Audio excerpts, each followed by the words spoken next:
when I was introduced to Romero House, when I was being introduced to you and getting to understand the philosophy behind it, I was at the Evergreen Center at that time, which was serving street involved youth. And, I was the director there trying to figure out what it is to create, policies and procedures to run a drop-in center for street youth who sometimes bring in drugs and have fights and all these different things. And so my head was like at the top of like risk mitigation when it came to like how to create a safe space for the youth who are not creating violence, and as well as the staff, as well as the youth who is creating the violence, how to make peace beyond all that stuff. Those are all top of mind. And I remember engaging with Romero House, and I was struck with this thought that you introduced into my mind. And it was this idea of like how to engage the people who are in our communities, not with a lens of suspicion, but through a lens of trust.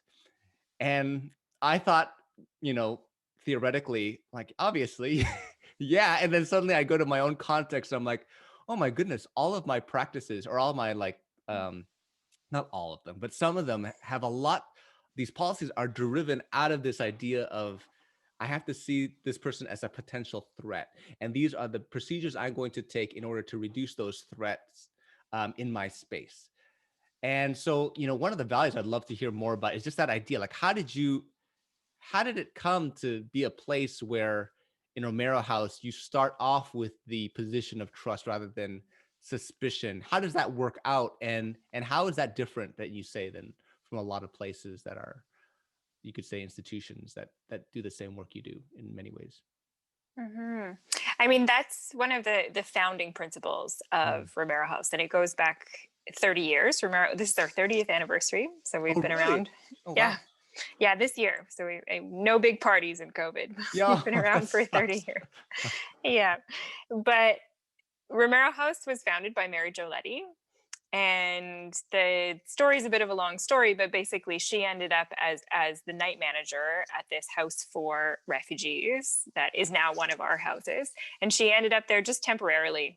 She was supposed to be there for a month, and she noticed such a difference in the daytime when staff were at the house and they were in their offices, and the families were in their little apartments and little rooms that all had locks on their doors, Mm, and just sort of noticed this tension, or this sort of lack of warmth, I would say. mm, And at nighttime, when all of the staff went home, and the families, who were all women, they were mostly women, single mothers from Eritrea at the time, would emerge from their rooms and go to the living room and drink tea with each other, and invited Mary Jo to join them.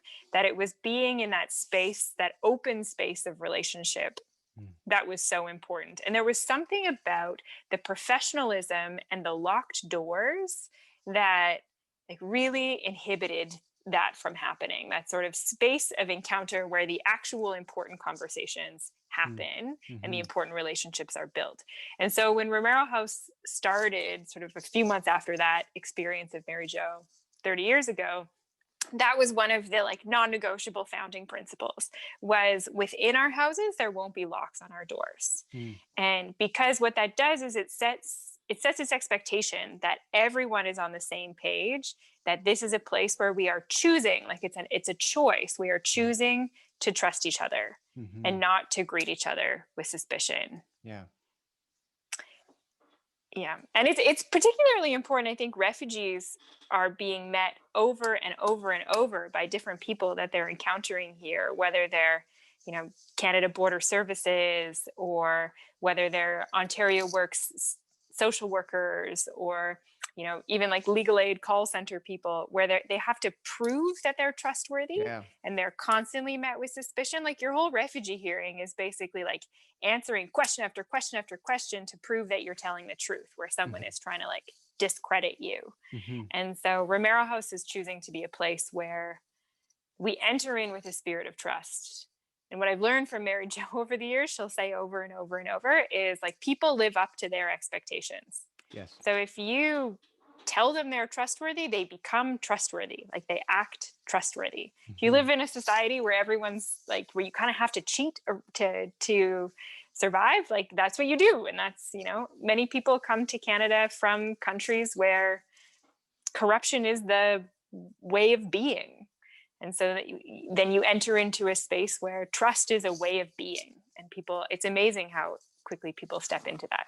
Yeah, I remember back in Evergreen, if we suspect someone who's perhaps, trying to deal drugs in our bathroom, it's like in our mind, somewhat is like, okay, I got my eyes on you, make sure I got my eyes on you. And when you do that, it kind of amplifies, like just like what you're saying, the activity ends up becoming a little bit more, and there's some aggression going back and forth.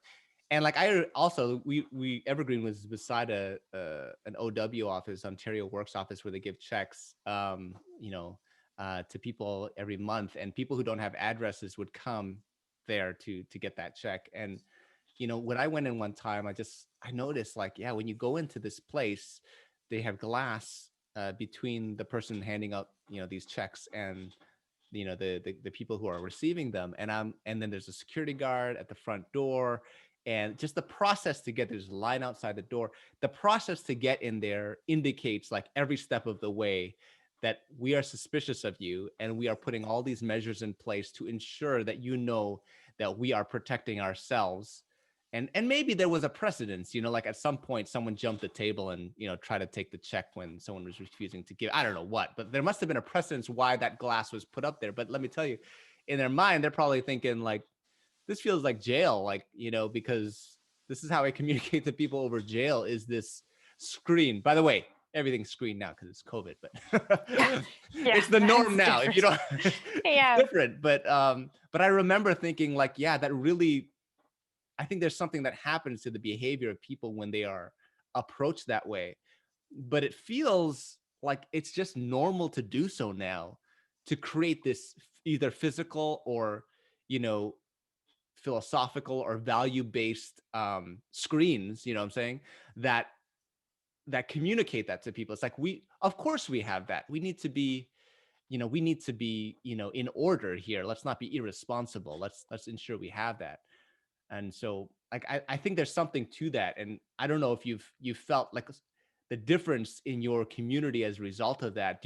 Was there like immediate difference after that? Like when Mary Jo started to see that unlocking the doors, was it like a big of a transition? Because some people come institutionalized as they go in come in there expecting it to be like that. And so they function in a way as if all these barriers are there, when we're like, no, the doors are really unlocked, like. Mm-hmm. Yeah. Well, I mean, I can't speak to the change 30 years ago, but I can say what I see. You don't remember that?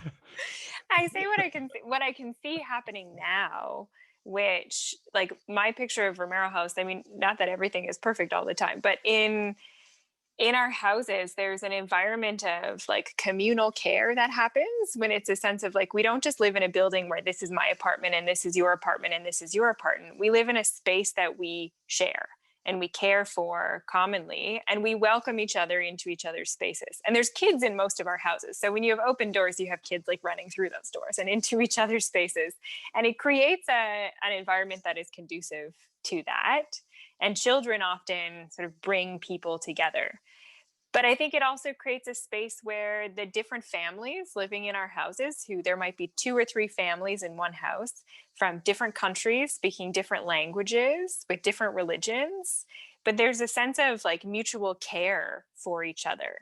Mm-hmm. Like, we share this space and I'm taking care of you and you're taking care of me in a way. And I'll knock on your door in the morning with some baklava that I made for you, even though you've never had it. But there's a real sense of shared space that I think is quite different when you see it as like a building and we're all tenants and we have our separate apartments, which I think is a mentality when the door is locked. So there's a sense of community that is fostered because of open doors. But I think there's also, more than that, it's like the mentality that we have to each other, like to not be afraid of each other. And that's so important, like in the way you view the other, like the other person that is living near you, when their door can't be locked. Like, if you're going to live in this house, you have to choose to trust them, because you can't live in a state of fear of the other person and be comfortable in your own home. So I think that's something that is learned. Like we see families come to Romero House and they'll tell me like later, like, oh my gosh, I was so afraid for like the first week with I couldn't lock my door.